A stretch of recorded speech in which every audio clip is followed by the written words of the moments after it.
In the name of Allah, the Beneficent, the Merciful, all praise is due to Allah, the Lord of all the worlds.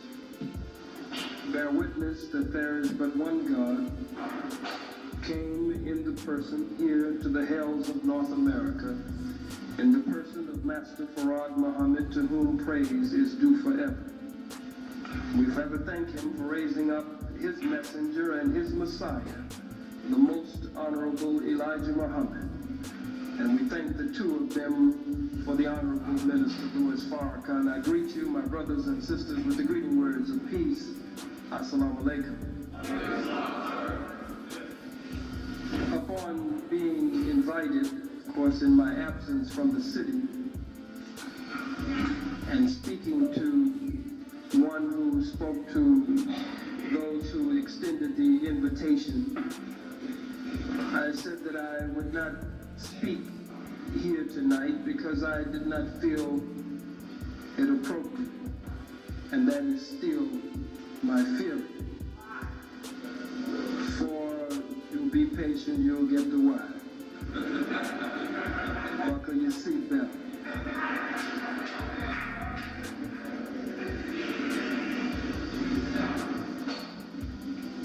It has been now 1 year since my suspension from national spokesman.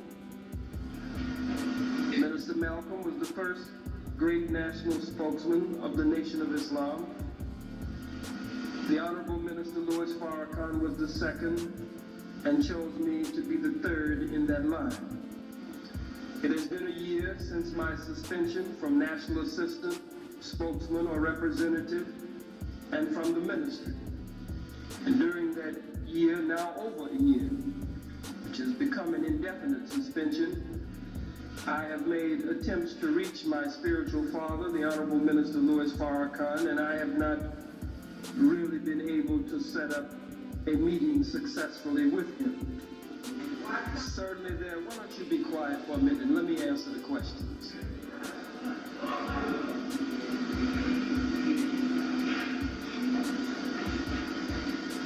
As difficult as it was, and I didn't mean any disrespect, but I was answering your disrespect. As difficult as it is to even stand up here, don't prompt me, don't push me. You push me to say something that maybe I shouldn't say or wouldn't have said, as Malcolm was probably prompted and pushed too much 30 years ago. This has happened almost 30 years to the day in many ways. I didn't set it that way and I didn't plan it that way. Started in November 30 years ago. Started again in November 30 years later at Kean College. Many other parallels that are not necessary to go into now, but one in particular. Malcolm, it is true, made attempts to reach the Honorable Elijah Muhammad.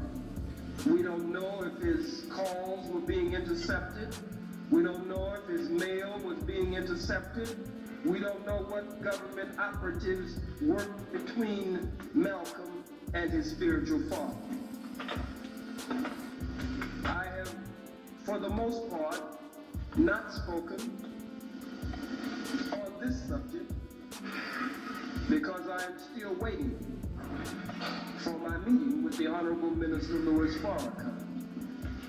And until I have that meeting with him, there are things that I would like to hear from him. And there are things, as a son would say, that I would like to say to him. And I don't think I should say them to you before I say them to him. And some of you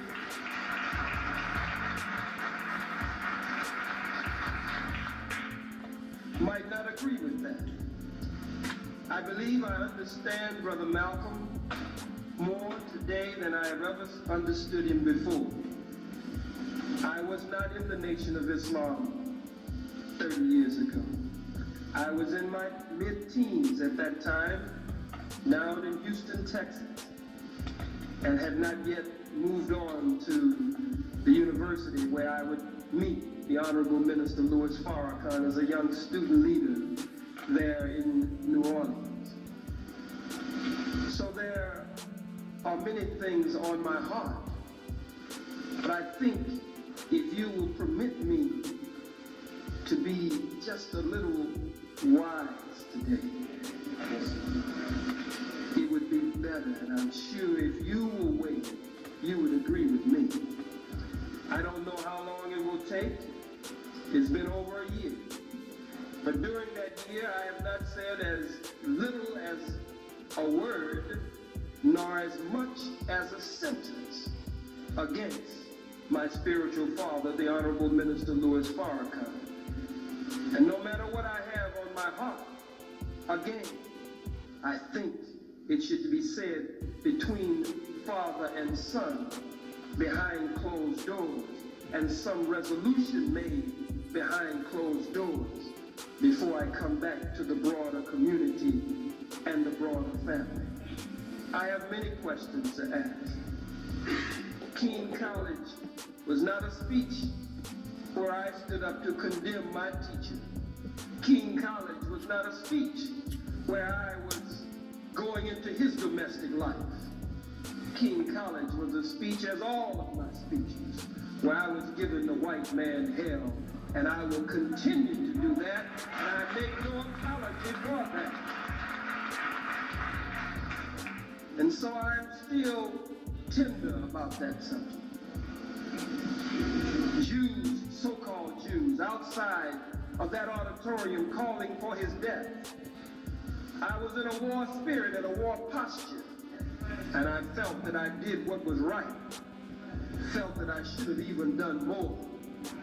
It should have gone beyond the rostrum and should have been taken outside, as we did in Los Angeles when we drove them away from the convention center and drove them running down the streets.